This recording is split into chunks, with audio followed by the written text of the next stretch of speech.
वयसे सुनवाम सोममराति यतो निदहाति वेदः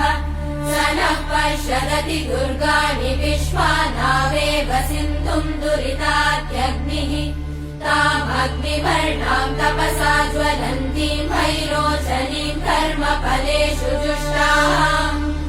दुर्गाम् देवीगुम् शरणमहम् प्रपद्ये सुतरसि तरसे नमः अग्ने त्वम् पारयानव्यो अस्मान् स्वस्तिभिरति दुर्गाणि विश्वाः पूष्य पृथ्वी बहुला न उर्वी भवातोकायतनयाय शम्योः विश्वानि नो दुर्गः जातवेदः सिन्धुन्न नावादुरिदातिवर्षि अग्ने अत्रिवन्मनसा गृणानोऽस्माकम् बोध्यपिता तनूना